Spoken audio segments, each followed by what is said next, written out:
YouTube family, देवस्थान इनाम जमीन कायदा लवकरच येणार, पहिल्याच बैठकीत रूपरेषा ठरली।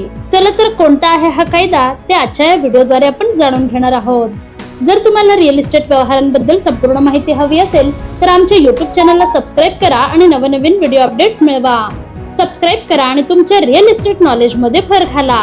राज्यातील देवस्थान इनाम जमिनींचे संवर्धन करण्यासाठी आणि या जमिनींच्या संबंधित वर्षानुवर्षे प्रलंबित असलेले प्रश्न मार्गी लावण्यासाठी देशाच्या इतिहासातील सर्वात मोठा आणि सर्वांना न्याय देणारा ऐतिहासिक कायदा तयार करण्यात यावा, अशा स्पष्ट सूचना महसूल मंत्री चंद्रशेखर बावनकुळे यांनी दिल्या आहेत। देवस्थान इनाम जमीन संवर्धन समितीची पहिली महत्त्वपूर्ण बैठक मंत्रालयात नुकतीच पार पडली। या बैठकीत कायद्याच्या संपूर्ण कृती आराखडा निश्चित करण्यात आला आहे।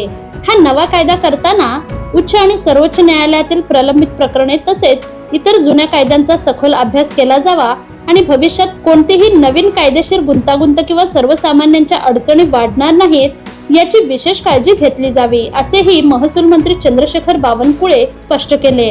राज्यातील देवस्थान इनाम जमिनींचे संवर्धन करण्यासह वर्षानुवर्षे प्रलंबित असलेली समस्या मार्गी लावण्यासाठी सर्वंकष कायदा तयार करण्यात यावा, अशा स्पष्ट सूचना या बैठकीत महसूल मंत्री चंद्रशेखर बावनकुळे यांनी दिल्या आहेत। सोमवारी मंत्रालय देवस्थान इनाम जमीन धोरण प्रारूप समितीची पहिली बैठक मंत्रालयात पार पडली। यावेळी कायद्याचा कृती आराखडा निश्चित करण्यासाठी टप्पे ठरविण्यात आले।